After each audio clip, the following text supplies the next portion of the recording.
Cremos na Igreja Católica e na comunhão dos santos, o nosso 9º artigo de fé.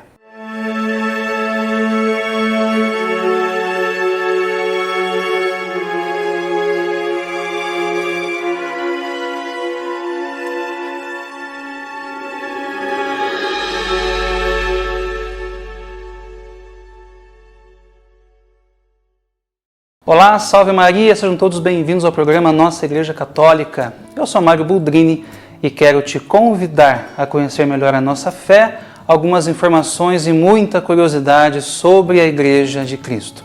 Já lembrando que se você não é inscrito no canal Rosa Mística Pinhal, você pode se inscrever, e estar por dentro de tudo que acontece aqui na paróquia do Divino Espírito Santo e Nossa Senhora das Dores.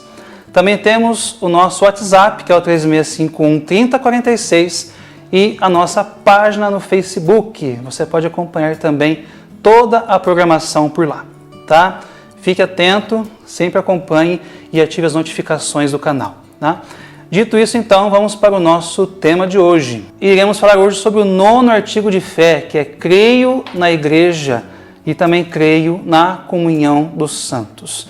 O que seria crer na Igreja, crer na comunhão dos santos?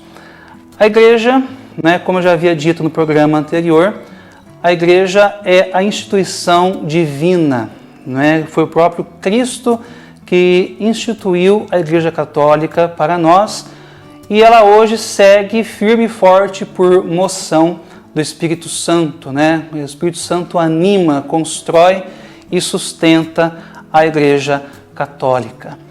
E a Igreja Católica, sendo uma instituição divina, também tem a sua fundamentação humana. E essa fundamentação humana é feita por todos aqueles que estão ordenados, os ministros que seguem e que estão sempre ali ordenando tudo aquilo que nós fazemos dentro da Igreja. A Igreja, então, como instituição divina, tem a sua fundamentação humana com os pastores que cerceiam todos nós para que nós possamos, como rebanho, estar caminhando para o reino dos céus. Temos o nosso pastor supremo aqui na terra, o nosso pontífice, o próprio Cristo aqui na terra, que seria o Papa. E nós conhecemos muito bem hoje o nosso querido Papa Francisco. E quais são as pessoas que estão constituídas para estar aí no comando, na direção da Igreja Católica? Como eu já havia dito, é o próprio Papa, que é também eleito por moção do Espírito Santo. A sua eleição nós cremos, embora não professemos, mas nós cremos que a eleição do Santo Padre é feita pelo próprio Espírito Santo. É ele que nos comunica aquele homem que governará a Igreja por um certo período de tempo. Também temos os cardeais, que são ali conduzidos também pelo próprio Papa, que os escolhe na sua sucessão. Também temos os nossos padres, os nossos bispos, aqueles que em seus graus menores também estão aí auxiliando e estão colocando a Igreja sempre no caminho para Deus. E nós também, claro, como leigos, também somos continuadores, através da nossa oração e da nossa participação na Igreja, nós sempre colocamos à disposição de Deus os nossos dons. Então, o que o Catecismo nos fala? Que por instituição divina, há entre os fiéis na Igreja ministros sagrados, que no direito são também chamados clérigos. Os outros fiéis são também denominados leigos, como eu havia dito anteriormente. Há, finalmente, fiéis que pertencem a uma ou outra das duas categorias e que, pela profissão dos conselhos evangélicos, se consagraram a Deus e servem, assim, a missão da Igreja. Então, a Igreja é sustentada por pessoas, por homens e mulheres, que também ali doam a sua vida para que a Igreja possa caminhar aí. Para anunciar a fé e para implantar o seu reino, Cristo envia seus apóstolos e seus sucessores. Dá-lhes participação em sua missão. De Cristo recebem o poder de agir em seu nome. O Senhor fez de São Pedro o fundamento visível de sua igreja, entregou-lhe suas chaves. O bispo da Igreja de Roma, sucessor de São Pedro, é a cabeça do colégio dos bispos, vigário de Cristo e aqui na terra, pastor da Igreja. E o Papa tem, por instituição divina, poder supremo, pleno, imediato e universal na cura das almas. Olha só quanta coisa que a gente às vezes deixa de conhecer, né, por às vezes não ler o catecismo da Igreja Católica. Claro que o que eu estou dizendo aqui é apenas um pequeno resumo que o próprio catecismo nos fornece. Eu uso esse resumo para pautar assim os programas para não ficar uma coisa assim tão extensa. Mas os resumos do catecismo nos dão plena certeza daquilo que está sendo estudado. E quanta coisa que nós não conhecemos, né, e deixamos de conhecer dentro da Igreja Católica. Nós conhecemos o Papa, sabemos o seu poder dentro da Igreja, mas nós muitas vezes não sabemos que o Papa tem poder supremo, pleno, imediato e universal na cura das almas, né? As pessoas, os fiéis que estão dentro da Igreja. E, finalmente, para nós estabelecermos assim um conhecimento sobre a Igreja, nós somos participantes da Igreja de Cristo, né? Através do nosso batismo, nós somos inseridos na Igreja Católica, né? Para quem não sabe, católico significa universal, ou seja, é a Igreja universal que está por toda a terra, né? Esse é o sentido de católico. Pelo batismo somos inseridos na Igreja Católica e através dele nós fazemos participantes dessa instituição que foi criada, né, que foi quista pelo próprio Jesus, entregando a São Pedro o poder de ser aqui na terra o primeiro Papa e o seu continuador de toda a obra que Jesus já havia feito, né, e que continuaria. E através dos outros apóstolos, né, que são também sucessores, né, através deles vieram os bispos. E os bispos, sendo sucessores dos apóstolos, são aqueles que também são a cabeça da igreja e que constituem ali onde estão denominados como grandes pastores, né? Aqui, por exemplo, a nossa paróquia pertence à Diocese de São João da Boa Vista.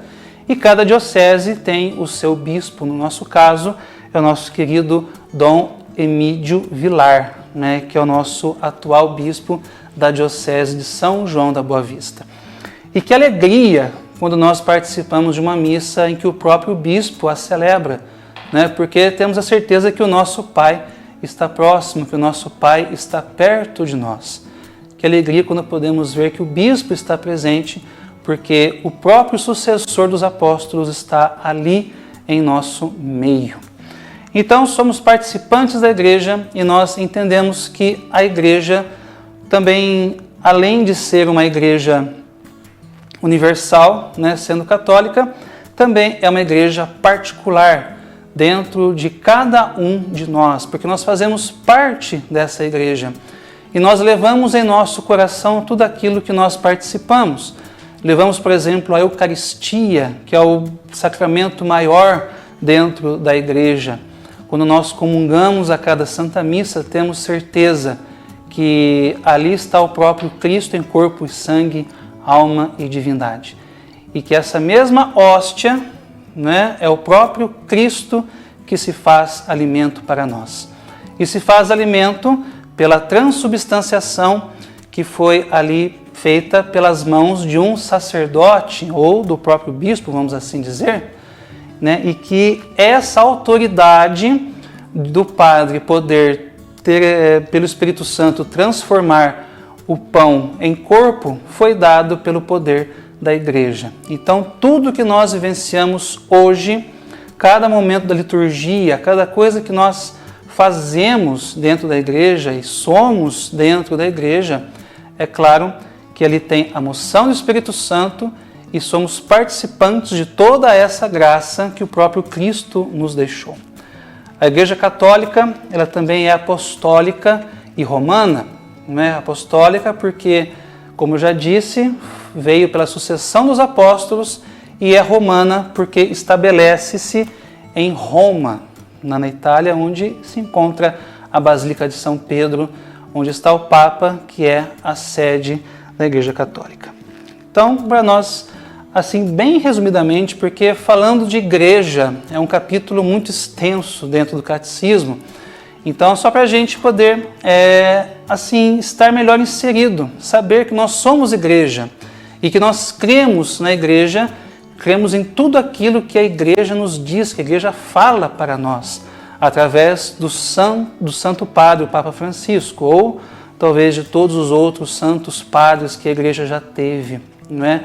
Cada um deles deu a sua contribuição, cada um deles deixou aí o seu legado e que nós seguimos até hoje.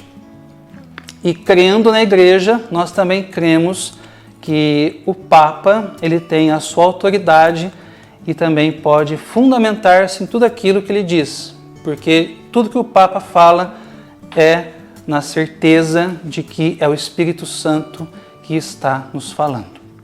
E além de crermos na Igreja Católica, nós cremos na comunhão dos santos, né? Seguindo aí o 9º artigo, nós também cremos na comunhão dos santos. E o que seria crer na comunhão dos santos? Os santos são homens e mulheres aí que deram a sua vida pela Igreja, que deram o seu testemunho, que deram o seu exemplo, talvez deram até a sua vida como os mártires, e hoje são reconhecidos como pessoas que já se encontram no céu, que plenamente estando no céu já contemplam a Deus e através das nossas orações eles intercedem a Deus por cada um de nós. E o que é crer na comunhão dos santos? É nós sabermos que os santos estão em comunhão com a igreja, sabemos que os santos estão em comunhão com Deus, que os santos estão em comunhão com Cristo Jesus, estão em comunhão com Nossa Senhora. E tudo isso é crer na comunhão dos santos. E nós também quando rezamos, nós também quando nos colocamos pela prática da oração, nós entramos também em comunhão com os santos. Bento XVI dizia que na igreja há santos, né? Existem santos que apenas Deus sabe o nome, né? E o que o Papa Bento quis dizer com isso? De todos aqueles que estão já inseridos no reino dos céus, né? Que passaram por essa vida, que saíram de tudo isso e que hoje se encontram no céu, mas que não são oficialmente reconhecidos como santos, né? Mas o que quer dizer reconhecidos como santos? Os santos são pessoas, então, aí que praticam, que através da sua intercessão a Deus foram realizados milagres. Aqui na Diocese de São João da Boa Vista nós temos o Beato Donizete Tavares de Lima, nosso querido Padre Donizete. É um exemplo clássico para nós podermos entender o que seria aí então a santidade. Padre Donizete viveu uma vida santa, né? Foi uma pessoa que em vida, inclusive por relatos, ele realizou curas lá em Tambaú, onde ele viveu. E quando a pessoa morre, né, ela morre assim com uma fama de santidade, né? E quando então ocorre que uma pessoa reza, como por exemplo a mãe do garoto de Casa Branca rezou para Padre Donizete e pela sua intercessão Deus realizou uma cura naquela criança, como todos nós conhecemos o milagre que ocorreu para que tivesse a beatificação do Padre Donizete. Pela intercessão dele, Deus agiu milagrosamente naquela criança.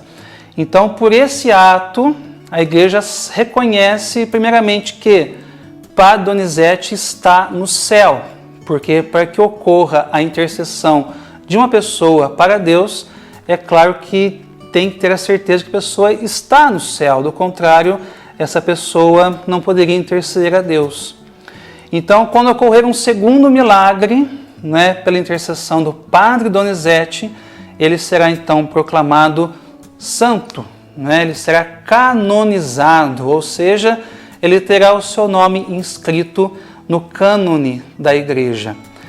E de todas essas pessoas que não estão inseridas no cânone da igreja, são assim os santos que apenas Deus conhece o nome, porque a nossa meta é o céu.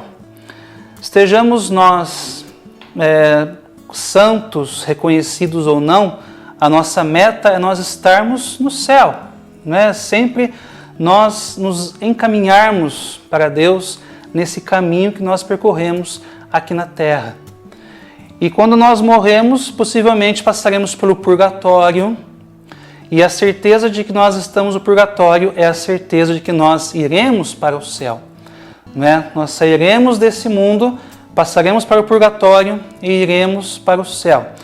Ou se nós tivermos uma santidade assim muito grande, né, completamente fora dos normais, né, uma santidade sobrenatural, nós iremos para o céu diretamente, não é? Só que dificilmente a gente acha pessoas hoje que têm um grau de santidade muito grande. Mas nós cremos na intercessão dos santos e cremos nessa comunhão dos santos. E essa comunhão dos santos é justamente nós estarmos unidos a eles em oração e eles unidos a Deus através da sua intercessão. Então, crer na igreja e crer na comunhão dos santos também é um artigo de fé que nós professamos dentro da nossa profissão de fé, dentro do nosso creio.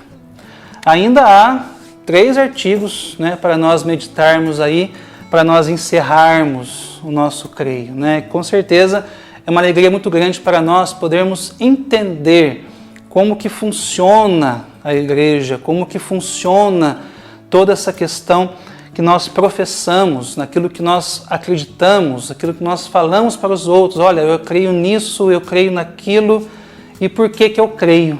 Né? Justamente aqui nós estamos tentando explicar um pouco por que nós cremos em tudo isso.